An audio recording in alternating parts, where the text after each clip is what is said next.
Bonjour à tous.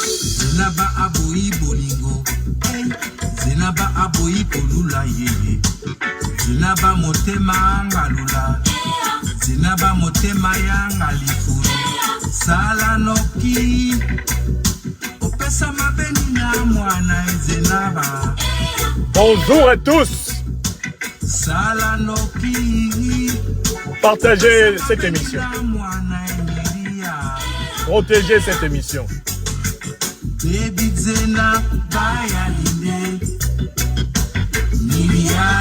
Je vous salue, mes amis.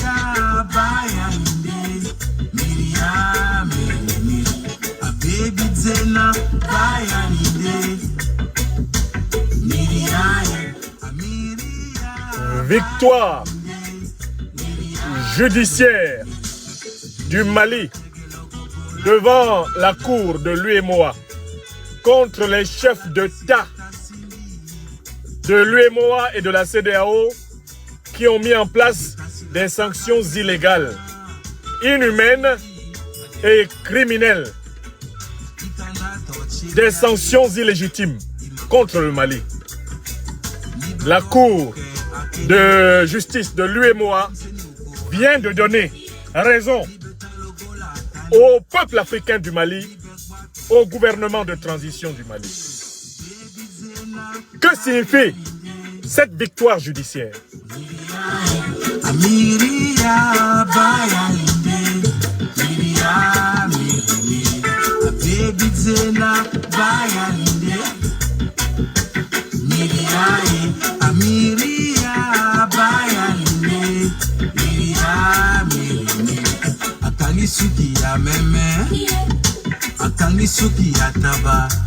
Je vous salue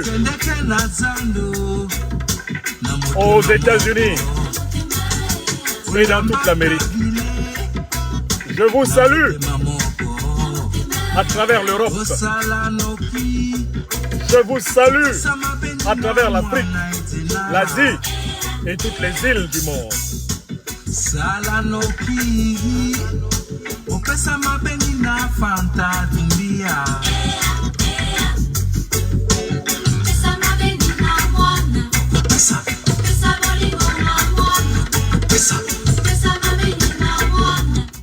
Mes chers amis, je vous salue.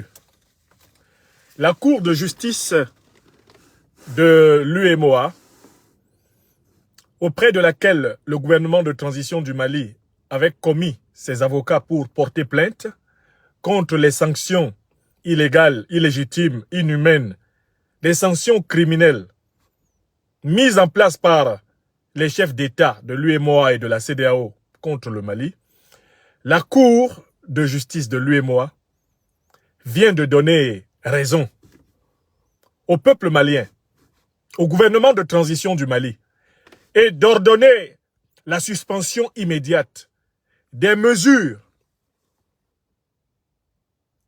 des sanctions que les fameux chefs d'État, que nous appelons des chefs d'État, ont mis en place depuis le 9 janvier 2022 contre le Mali. Je voudrais réagir à chaud sur cette information. Et la question qui se pose est la suivante. Comment faut-il apprécier cette nouvelle? Comment faut-il la prendre? Que signifie cette victoire judiciaire la veille de l'invitation faite par la CEDEAO au président malien, le colonel Assimi Goïta, afin qu'il se rende à Accra, écouter la péroraison de ces perroquets de la France-Afrique. Que signifie l'annonce de cette décision aujourd'hui, 24 mars 2022? Incontestablement, vous vous posez cette question. Alors, je vous propose une méthode. D'abord, sans prétendre à la maîtrise de la science du droit, dont je ne suis pas un spécialiste, je commencerai par faire quelques observations sur le verdict, et notamment la dernière page du verdict que j'ai lu, avant de vous parler. Je laisse aux juristes l'analyse de tous les motifs et, pour ainsi dire, des matières qui ont préparé le verdict. Ce qui m'intéresse pour l'urgence de cette communication, c'est uniquement le verdict.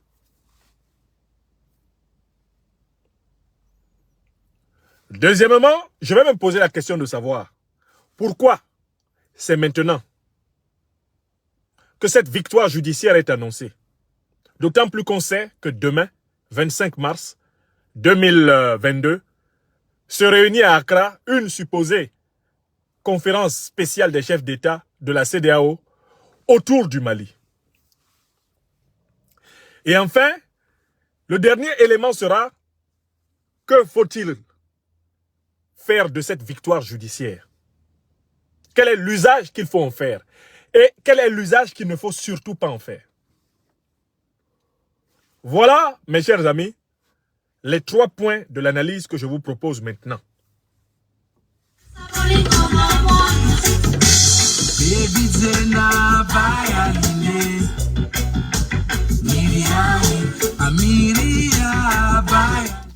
Premier point, que nous apprend la décision de la Cour de justice de l'UEMOA qui donne raison au Mali contre les chefs d'État, c'est-à-dire les fameux chefs d'État qui le 9 janvier se sont réunis et qui ont infligé des sanctions contre le Mali. Dans le verdict, le juge de l'UEMOA dit ceci. Il considère que la plainte du Mali est recevable en la forme. C'est-à-dire que le Mali est fondé à porter plainte. C'est-à-dire que les faits qui ont été, les actes qui ont été posés contre le Mali sont de nature à donner le droit au Mali de demander un examen de l'affaire. Les juristes ont une méthodologie bien souvent en 2 parties. Quand il y a une affaire qui commence, on vérifie d'abord si l'affaire est légitime en la forme. Quand on a vérifié que la forme, c'est-à-dire la procédure de déclenchement de l'affaire est correcte, c'est-à-dire que la personne qui se plaint est fondée à se plaindre et les faits qui sont évoqués sont de nature à devoir être examinés, on dit que la plainte est recevable en la forme. En attendant qu'on examine le contenu de la plainte pour pouvoir trancher sur le fond. Or, selon le droit, lorsque une plainte est jugée recevable en la forme, il y a immédiatement suspension des actes qui ont été posés en conséquence de l'objet de la plainte, de telle façon que la situation soit ramenée, pour ainsi dire, à la situation ex ante, c'est-à-dire avant que l'affaire ne se déclenche. On ramène toute la situation à la position initiale. Et on laisse donc le temps au juge de statuer sur le fond. Mes collègues juristes et spécialistes du droit pourront encore plus amplement s'étendre sur la distinction entre une affaire du point de vue de la forme et une affaire du point de vue du fond. Sachez que, avant même qu'on ait examiné le fond de l'affaire, le Mali a gagné sur la forme. C'est-à-dire que la Cour de l'UEMOA dit que le Mali est fondé à se plaindre. Que le Mali a eu raison d'introduire la plainte. Qu'il y a matière à considérer la plainte comme recevable. Ce qui, bien souvent, augure déjà que, du point de vue du fond, il y a des arguments en faveur du plaignant. Parce que quand on examine ta plainte et qu'on la rejette du point de vue de la forme, c'est bien souvent parce que déjà on sent même que le fond même, peut-être, a des choses, mais le fond ne tient pas. Sachez que l'UEMOA a statué non pas sur le fond, mais sur la forme. C'est-à-dire que du point de vue de la simple forme, Il est normal qu'un État souverain, le Mali, se plaigne que d'autres États souverains, membres de l'UEMOA et de la CEDEAO, se soient permis de confisquer ses avoirs, l'argent du Mali. Le juge de l'UEMOA dit que la plainte du Mali exigeant que les mesures qui ont été prises contre lui soient examinées par le tribunal, c'est une plainte qui est légale et qui est légitime. Le Mali a le droit de demander que le droit soit dit à propos de la confiscation de ses avoirs, à propos de la violation de son accès au littoral, à propos de la violation de sa souveraineté par la menace militaire, à propos de la violation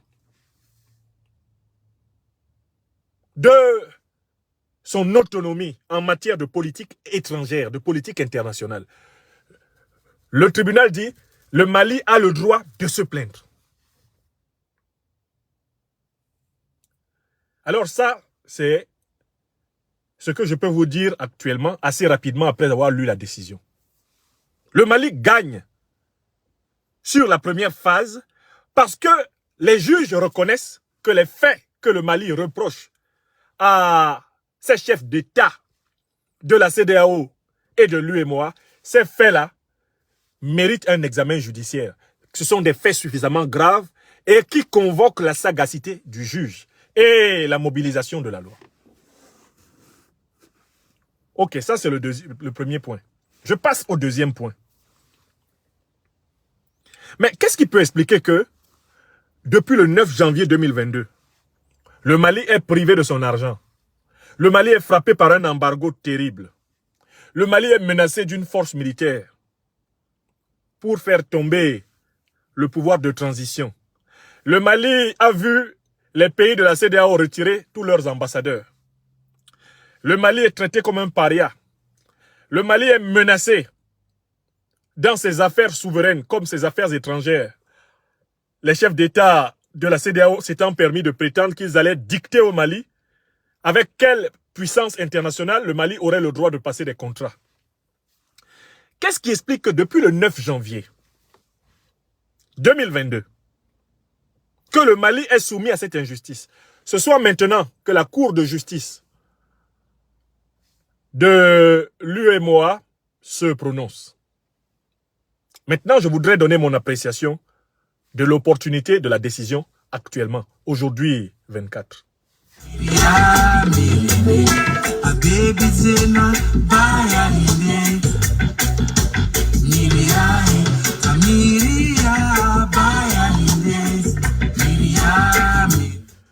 D'abord, qu'est-ce qui explique que ce soit maintenant que la Cour de justice de l'UEMOA s'exprime? Parce que le Mali n'a pas immédiatement porté plainte. Quand il y a eu la violation des droits du Mali le 9 janvier 2022 à Accra, le Mali n'a pas immédiatement porté plainte. J'ai bien observé l'affaire, il a dû y avoir 1 à 2 semaines qui se sont passées avant que le Mali ne constitue un collectif d'avocats pour porter plainte. Donc la plainte n'a pas eu lieu immédiatement, ça c'est vrai. Mais le verdict est donné aujourd'hui, 24 mars, c'est-à-dire la veille de la conférence des chefs d'État, demain. Pourquoi c'est maintenant que le verdict est donné? Parce que le verdict aurait pu être donné il y a longtemps. Pourquoi c'est maintenant que le verdict est donné? Je voudrais d'abord me demander, l'UEMOA, Union monétaire ouest-africaine, quels sont les fonctionnaires de l'UEMOA qui se sont permis de bloquer l'argent du Mali? Les fonctionnaires de l'UEMOA qui ont bloqué l'argent du Mali ont agi dans quel cadre légal? Parce que là, c'est la Cour de justice de l'UEMOA. Mais l'UEMOA elle-même fonctionne normalement sur la base des textes réglementaires de l'Union monétaire ouest-africaine, n'est-ce pas? Autrement dit, les gens qui sont fonctionnaires de l'UEMOA, qui travaillent à l'UEMOA, quand ils viennent le matin au bureau, c'est pour appliquer les textes de l'UEMOA. Il y a une question qui se pose. Quels sont les textes que les fonctionnaires de l'UEMOA ont appliqués pour bloquer l'argent du Mali? Parce que l'UEMOA a une cour de justice. Ce qui veut dire que l'UEMOA même a un règlement. Que l'UEMOA même fonctionne selon des textes. L'UEMOA a des statuts. La question est la suivante. Depuis le 9 janvier 2022, l'argent du Mali est bloqué à l'UEMOA sur la base de quel texte?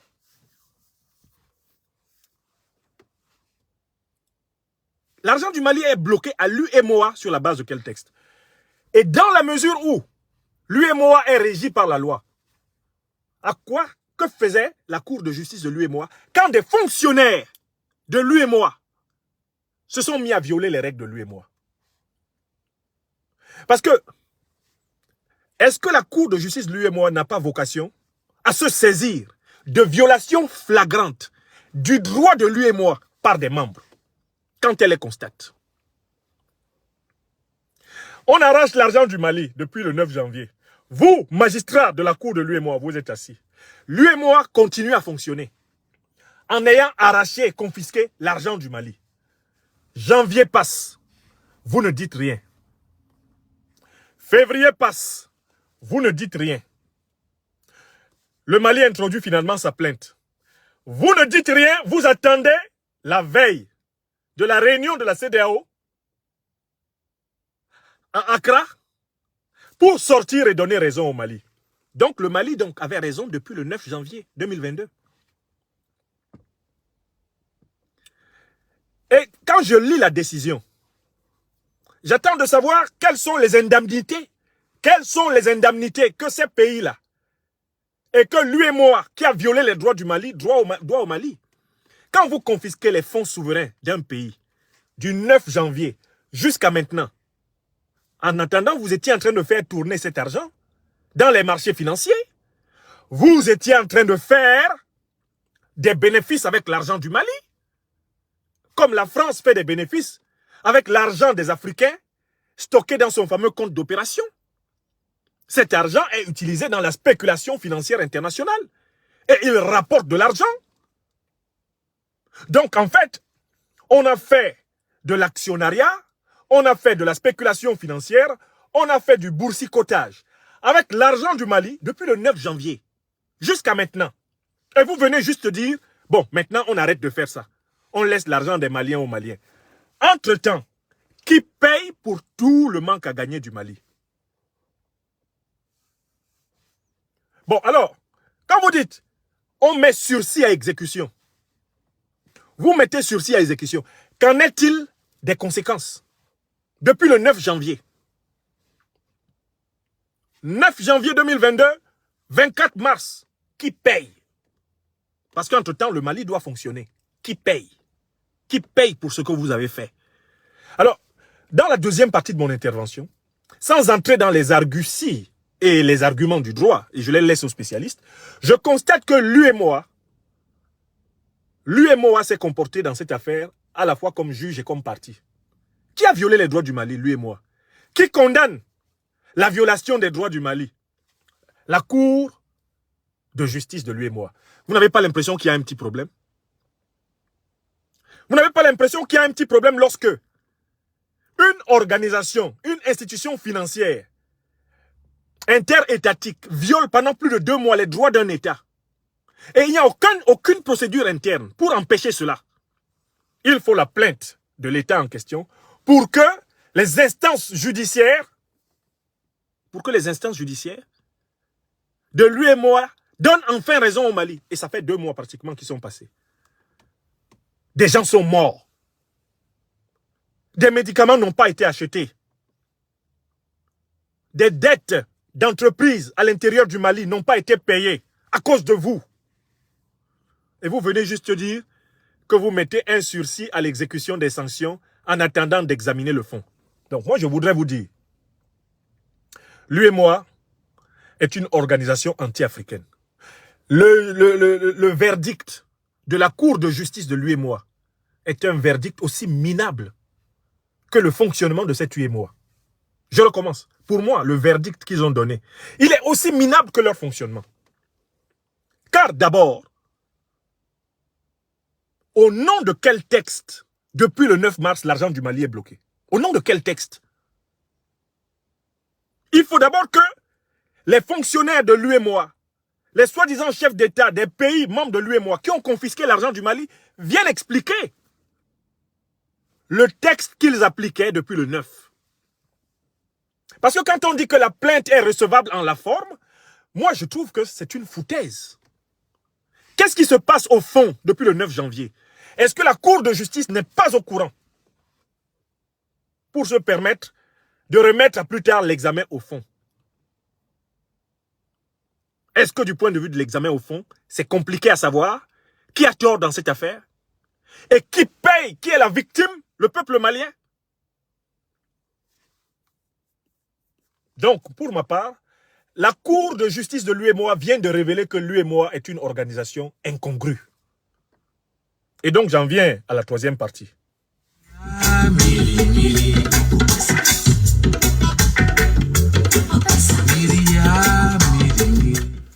Troisième partie. Je vous le dis comme je le pense. Ils ont sorti la décision de justice aujourd'hui parce qu'ils veulent attirer Assimi Goïta à Accra. Je recommence. Parce qu'il y en a qui regardent mais qui ne voient pas. Ils ont sorti leur pseudo-décision de justice aujourd'hui, 24 mars, parce qu'ils veulent, pour ainsi dire, jeter des grains d'arachide au sol, en espérant que, telle une souris, le Mali va becqueter et courir vers eux. C'est ça la métaphore que je vous donne.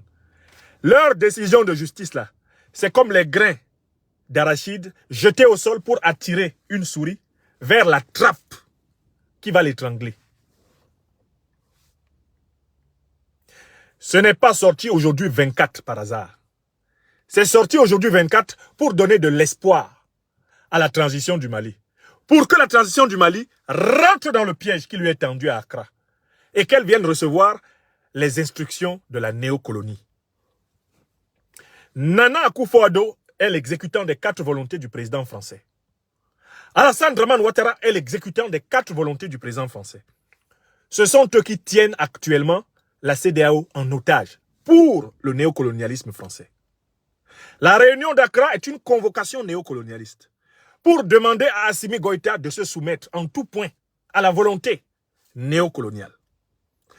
La décision qui est tombée aujourd'hui n'est rien d'autre qu'une manière d'appâter,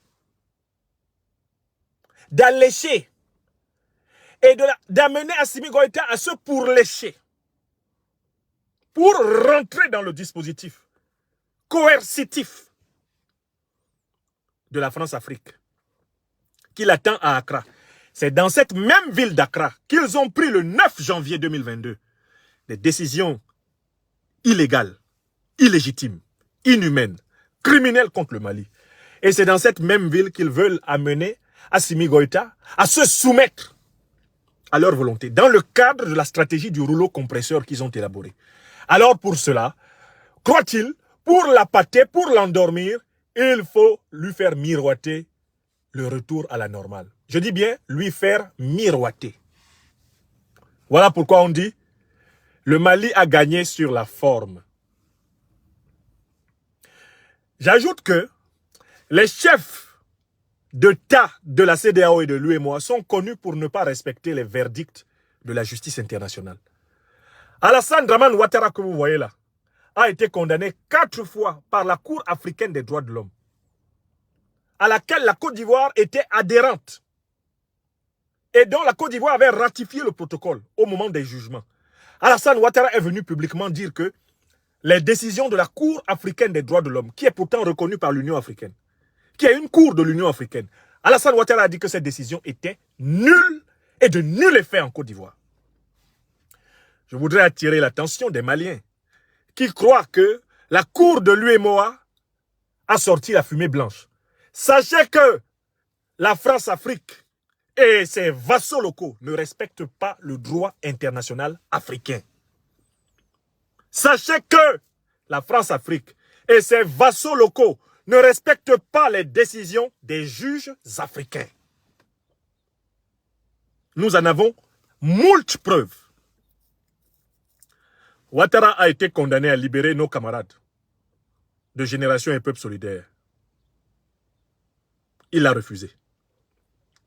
Ouattara a été condamné à accepter que les présidents Gbagbo et Soro soient candidats à l'élection présidentielle 2020. Il a Ouattara a refusé d'exécuter la condamnation. Mieux, Ouattara a annoncé la sortie de la Côte d'Ivoire de la Cour africaine des droits de l'homme et a dit qu'il n'appliquerait pas malgré tout les décisions qui étaient pourtant malgré tout valables. Puisque la sortie de la Côte d'Ivoire de la Cour africaine des droits de l'homme, selon les textes, ne prenait effet que l'année suivante et ne pouvait pas s'appliquer aux décisions sur des affaires précédentes. Alassane Ouattara n'a pas respecté cela. Mais c'est Alassane Ouattara et Nana Akufo-Addo qui mènent la barque à Accra pour la France. Donc, ceux qui prennent au sérieux les décisions de la Cour de l'UEMOA, alors même que l'UEMOA est manipulé et par la CEDEAO et par les chefs d'État vassaux soumis au néocolonialisme français, ceux qui prennent les décisions de ces cours-là au sérieux, ce sont des gens qui fuient la pluie pour aller se cacher dans la rivière.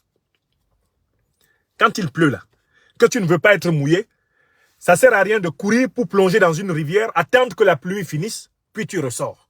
Parce que dans la rivière là, tu seras mouillé. Donc, la décision de justice de l'UEMOA fait partie d'une tactique d'appâtement. Ça fait partie d'un piège contre le Mali.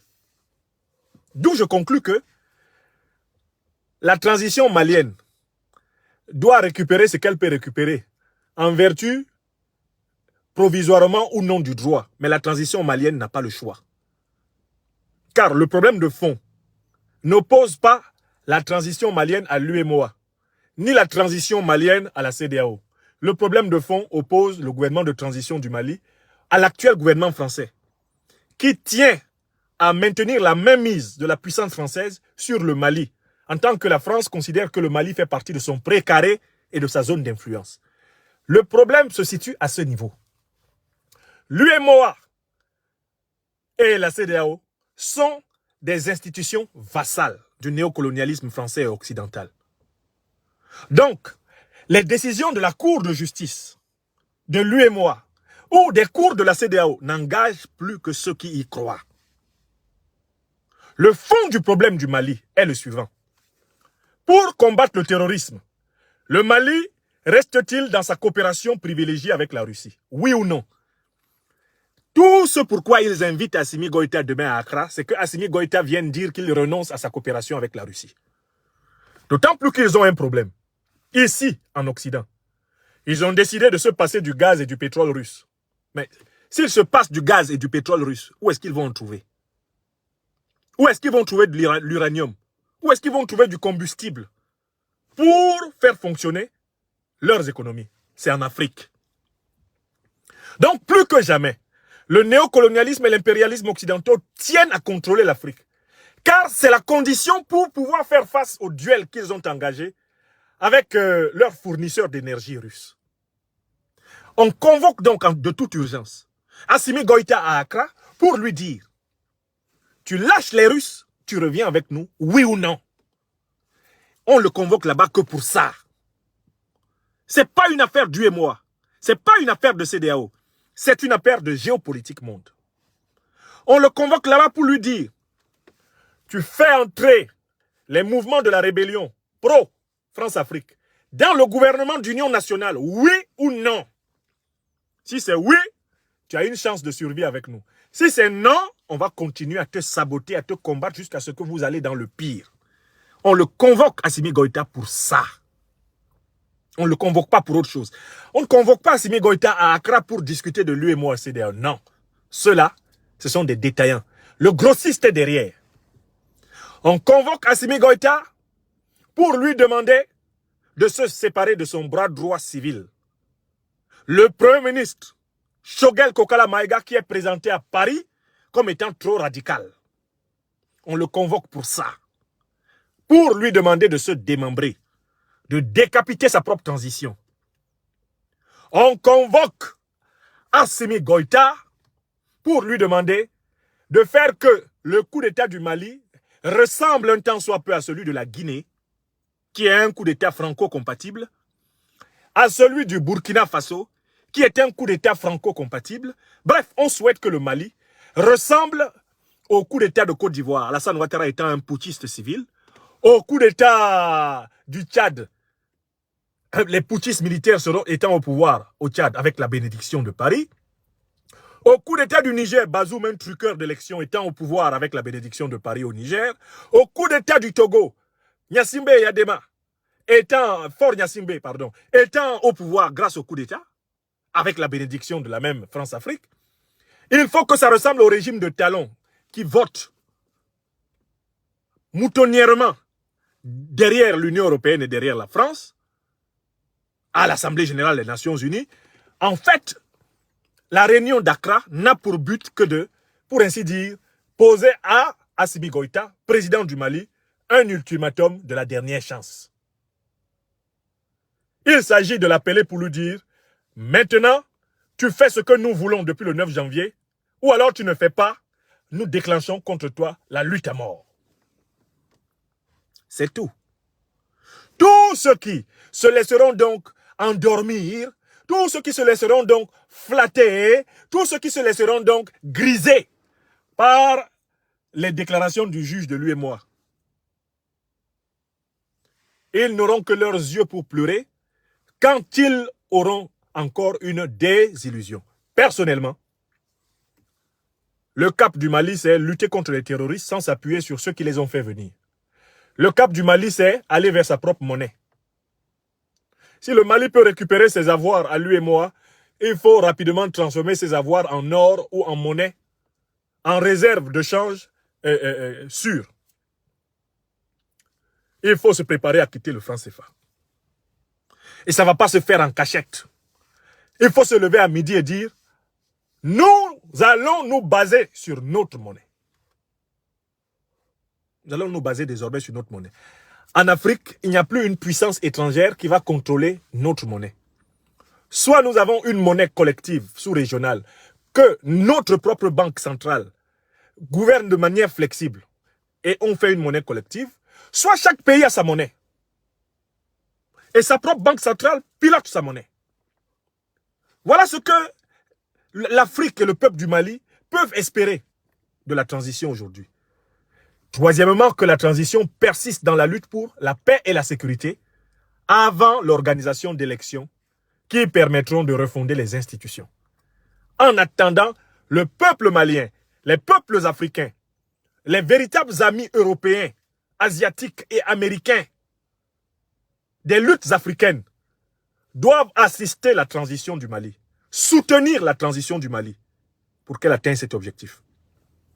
Je ne crois pas que l'UEMOA, je ne crois pas que la CEDEAO soit le cadre de l'avenir du Mali. Voilà pourquoi je réitère mon analyse d'hier.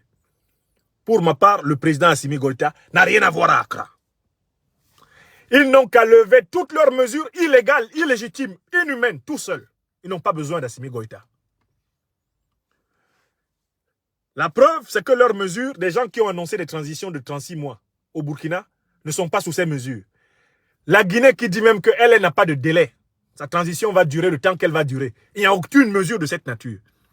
Et il faut ramener, eh bien, rapidement, les aiguilles à zéro, au même niveau pour tout le monde, d'autant plus que la Côte d'Ivoire est dirigée par un putschiste civil, le Niger est dirigé par un putschiste civil, le Ghana, c'est un fraudeur d'élection, d'accord? Le Togo, c'est un putschiste civil. Pratiquement ces pays d'Afrique de l'Ouest sont dirigés par des putschistes, soit militaires, soit civils. Il n'y a pas quelqu'un qui peut enseigner la morale à son camarade. Ni à la CEDEAO, ni à l'UEMOA. Qu'ils ramènent leurs propres aiguilles à zéro et qu'ils arrêtent de persécuter le peuple malien. Le Mali doit tenir ferme à ses décisions géopolitiques pour combattre le terrorisme. Le Mali doit marcher ferme vers sa propre monnaie pour se financer lui-même. Mais la Russie vient de nous rappeler une leçon élémentaire. Vous voulez le gaz ou le pétrole des Russes, vous achetez la rouble. Ou vous venez avec de l'or, des lingots d'or. Là, les Russes vous donnent leur gaz ou leur pétrole. C'est comme ça dans moins de 5 jours. Mais ça devrait être comme ça sur tout le territoire africain. Quelqu'un vient, il veut le gaz du Mali. Il veut le pétrole du Mali. Il veut l'or du Mali. On lui taxe ça en wari. Wari du Mali. S'il n'a pas les wari, on lui donne le nombre de kilos d'or qu'il doit nous donner pour qu'on lui donne telle ou telle quantité de gaz, telle ou telle quantité de pétrole, telle ou telle quantité. S'il n'a pas ça, il va chez lui. On ne prend pas sa monnaie à lui. Et c'est ce que la Russie a mis en place. Le gaz russe s'achète en monnaie russe ou en or. La Russie dit, on est prêt à accepter la monnaie chinoise parce qu'on a confiance aux Chinois, ils ne peuvent pas arracher notre argent. Ou l'or. Donc le yuan or ou la rouble or. Point. Nous, on veut le wari or pour le Mali. Le Mali est quand même un immense producteur d'or. Grand producteur d'or en Afrique, l'Afrique du Sud a sa propre monnaie, le rand. Oui, quand tu veux acheter l'or sud-africain, c'est les Sud-Africains qui acceptent de prendre le dollar s'ils veulent. Il faut que les Africains entrent dans le processus de la dédollarisation mondiale des économies. Que l'Afrique africanise ses unités de paiement. C'est tout. C'est là-dessus qu'on attend le gouvernement de transition. C'est là-dessus qu'on attend les élites politiques africaines. On ne les attend pas dans des arrangements néocoloniaux. Ce n'est pas dans le retour à la CEDEAO. Ce n'est pas dans le retour à l'UEMOA que nous voyons l'avenir du Mali. C'est au contraire dans la construction de la route de la liberté du Mali et de l'Afrique. C'est là que le Mali est attendu. Et les populations maliennes aspirent à cela. C'est ce qu'elles demandent. Au président Assimi Goïta, au premier ministre Choguel Kokala Maïga, c'est de marcher. Ce n'est pas d'aller supplier quelqu'un à Accra. Eux-mêmes disent que leurs mesures sont illégales. Eux-mêmes reconnaissent que dans la forme même, personne n'aurait dû toucher à l'argent du Mali. Mais alors c'est simple qu'ils lèvent leurs mesures à la con, qu'ils rendent l'argent des Maliens. Si les Maliens veulent convertir leur argent en yuan, c'est maintenant. Je serai gouverneur de la Banque centrale du Mali. Dès que nous récupérons l'argent que vous avez bloqué, nous le convertissons en monnaie chinoise. Ou nous le convertissons en monnaie russe. Et puis on est assis. Et nous créons notre monnaie. On a des pays à côté qui ont leur monnaie. La Guinée a sa monnaie. On peut s'entendre avec la Guinée. La Mauritanie, l'Algérie ont leur monnaie. On peut s'entendre avec eux. Pourquoi continuer à vous supplier? Pourquoi supplier des voleurs, des menteurs, des truands, des criminels en col blanc qui se présentent comme des chefs d'État africains? Pourquoi aller leur demander pardon, pitié? Pourquoi? En plein 21e siècle. Voilà. Les Africains ne doivent plus avoir peur d'être libres. Débarrassons-nous de cette peur d'être libres. Ah non, non, non. Non, non, non. Dès que le Wari est fondé, moi, j'ouvre mon compte en Wari. À Bamako. Oui, je serai systématiquement parmi les premiers à ouvrir un compte bancaire. Dans tout pays africain, libéré du néocolonialisme, qui crée sa propre monnaie. Moi, j'ouvre mon compte. Même si c'est 20 000 francs. L'équivalent de anciens 20 000 francs. Je vais déposer même si c'est 20 000 Wari. Même si c'est 5 000 Wari. Même si c'est 1 Wari, je vais déposer. Oui. Vous voulez quoi? On est fatigué des intellectuels qui parlent du changement et qui ne font pas le changement. On est fatigué des politiques qui annoncent le changement et qui ne le réalisent pas. On est fatigué de générations entières qui promettent une vie dans la liberté, la dignité aux populations africaines et qui ne s'attachent pas à poser les actes concrets pour la réaliser. Maintenant, il est temps. Lui et moi, ce n'est pas l'avenir d'un pays qui veut être libre. Car en réalité, en sous-main, c'est la Banque de France. Maintenant, il est temps. La CEDEAO, ce n'est pas une organisation pour un pays qui veut être libre.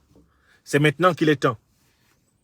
Je viens de lire un article, et je conclus là-dessus, dans lequel quelqu'un propose de punir tous les pays africains qui n'ont pas voté comme la France et qui n'ont pas voté comme l'Union européenne à l'Assemblée générale.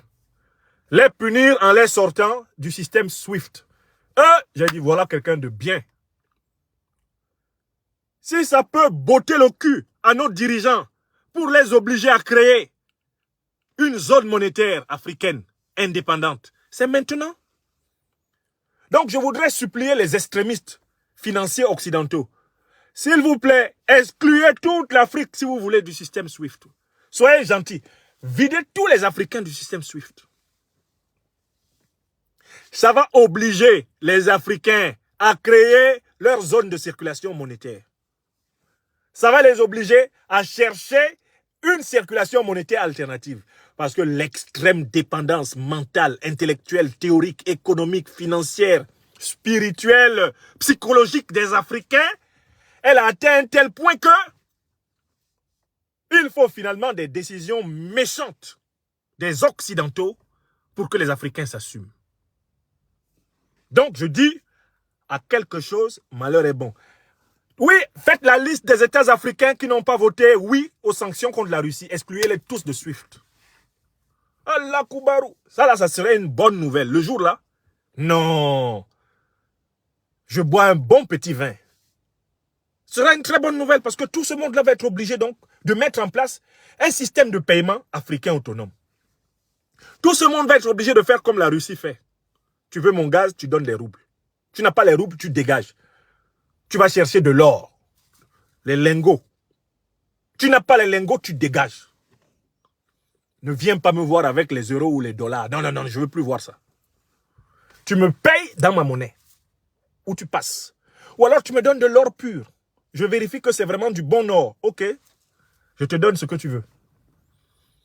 C'est tout ce que l'Afrique a à faire. Vous payez en wari, ou vous nous donnez de l'or. Et puis nous, au Mali, on est très riches. On donne ce qu'on veut. Et la quantité qu'on veut. Si tu ne veux pas, tu vas chercher ailleurs. C'est ça l'Afrique. Si tu ne m'arranges pas, il ne faut pas me déranger. C'est la devise de l'Africain du 21e siècle.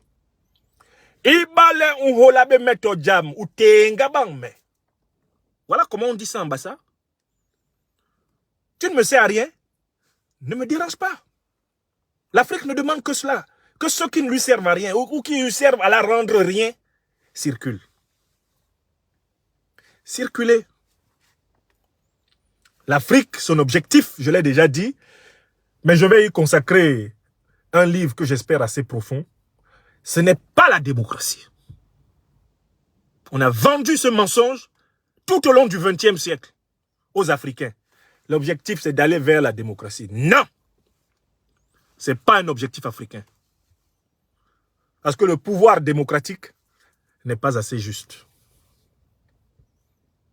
L'objectif de l'Afrique, ce n'est pas le développement, la croissance. C'est faux.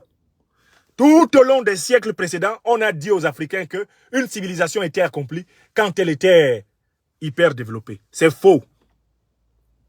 L'objectif d'une civilisation, c'est de réaliser une société solidaire entre tous les êtres humains. Une société en osmose et en harmonie avec la nature. Ça, c'est l'objectif suprême.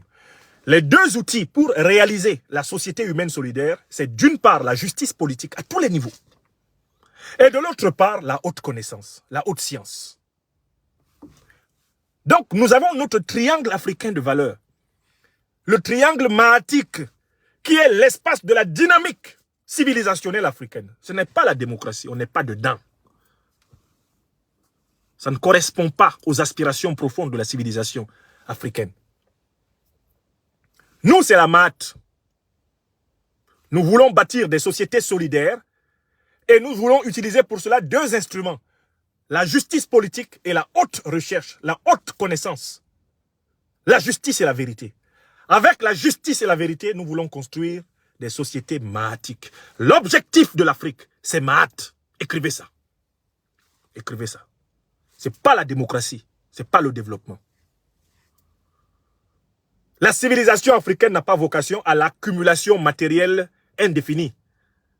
Sa vocation, c'est la réalisation humaine, collective et individuelle. Cette réalisation se faisant par les outils de la justice sociale, économique, politique et de la haute connaissance physico-chimique, mentale et spirituelle. C'est avec ces deux marches, c'est avec ces deux béquilles que l'on monte vers la société mahatique. C'est tout. Celui qui vient là, on va vous apporter la démocratie, il faut lui dire non, merci. Non, merci. Ce n'est pas la valeur de civilisation africaine, c'est Mahat. Des décennies entières ont été volées aux Africains, à les faire courir derrière des idéaux qui ne sont pas les leurs. Ce que j'ai appelé dans l'une de mes premières pièces de théâtre, écrite dans les années 90, le vol des valeurs. On a volé à l'Afrique ses valeurs. Eh bien, il faut restaurer, revivifier, redonner vie aux valeurs africaines, au grand triangle civilisationnel mahatique. C'est tout. Donc le Mali n'est pas à la recherche d'une validation par quelqu'un. Le Mali n'est pas à la recherche d'une validation de l'extérieur. Le Mali est à la pointe des nations africaines qui sont dans le processus de refondation mahatique. C'est ce que l'Afrique veut, que le Mali veut. C'est ce que le Mali veut, que l'Afrique veut. Ne le dérangez pas. Il est la prunelle des yeux du combat des Africains aujourd'hui, le Mali. Donc nous surveillons le destin de ce grand peuple africain comme du lait sur le feu, car l'Afrique se joue là-bas. D'où je renouvelle tranquillement mes conclusions d'hier. Il n'y a rien à faire à Accra avec ces crotales. Qu'ils lèvent leurs sanctions et que le Mali poursuive son chemin. Que le Mali ne se laisse ni de près ni de loin endormir par leur flatterie, par des grains d'arachide qu'ils jettent par terre pour attirer le Mali, comme si le Mali était une vulgaire souris qui se laissera prendre dans leur attrape-nigo. Non, vos sanctions sont illégales, illégitimes. Vos sanctions sont criminelles et inhumaines. Levez-les vous-même. Et puis, préparez-vous à une séparation à l'amiable avec tout peuple africain qui ne sera plus d'accord avec le néocolonialisme.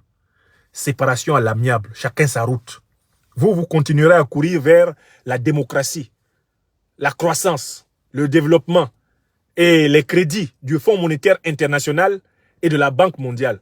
Nous, c'est la direction Mahat. Vérité, justice, solidarité. Donc ça fait deux directions. Celle de l'Afrique et la vôtre. C'est tout. Merci mes amis.